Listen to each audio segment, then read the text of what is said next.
This is Traction Company. It's a group studio that we all share and make our art at. And we also work on the space. And we've been doing it for about 8 years now.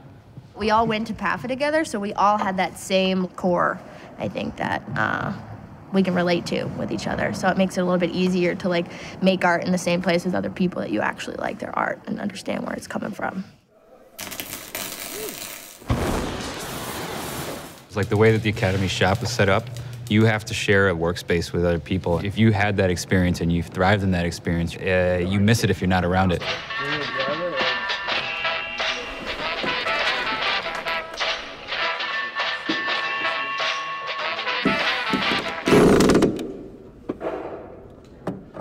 Wait. Oh, that's not gonna hit anything.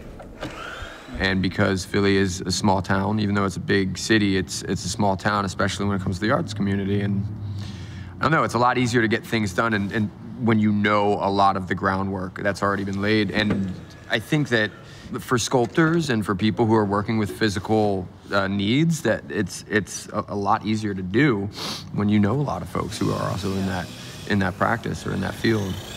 The Pennsylvania Academy, PAFA, the experience of working in that workshop there, getting to know the people, understanding the community, it opened up a lot of doors, whether it's coming out here to Traction Company or other artist collectives in the city. You kind of know everybody, and just, it's very possible here. Well, PAFA's so old, too, that I think that you end up, like, you can go anywhere and find someone who went to the Academy at one point or another, which is kind of weird, but also kind of cool, because you're like, oh, you went to the Academy? I went to the Academy, and then it's like, all right, cool, we're friends, you know? Yeah. Be alone in saying that without that, almost literally every opportunity that I've had to further myself as an artist and to get work that involves art has come either through the place that we came from or from somebody here. Like, we still have like our former professors that we can talk to if we have any questions.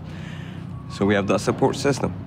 And I think that's really important for people that, you know, graduate from art schools. You know, when you're in school, people are always like, what are you gonna do when you're done here? And that's really intimidating. And having people that are like both your friends, but also people that you can look up to, like playing both roles, and that's been really helpful. After realizing that I didn't work so well in my kitchen, I decided to like try to get involved out here, focus my energy somewhere where I had a purpose, you know, where my purpose was clear.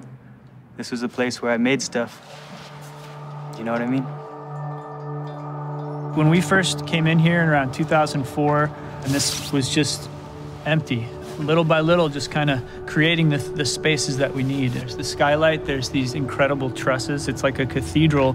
And at night, when you're the only one here and there's just a few lights, it's a beautiful place. The Truss Project is our most recent collaboration.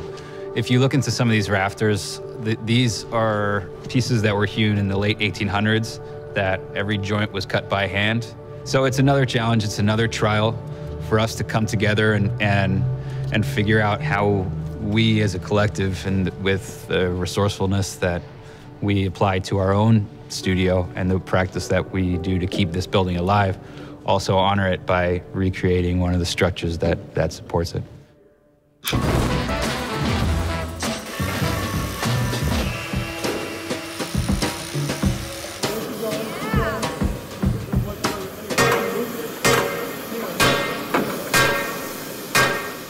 Like the way that the truss is put together is symbolic of all the disparate practices here in this building coming together to be unified in this one very strong support. So part of our challenge is to, kind of like metaphor for the group coming together, is rebuilding one of these trusses out of multiple pieces. It is kind of like this love letter to the space that we inhabit.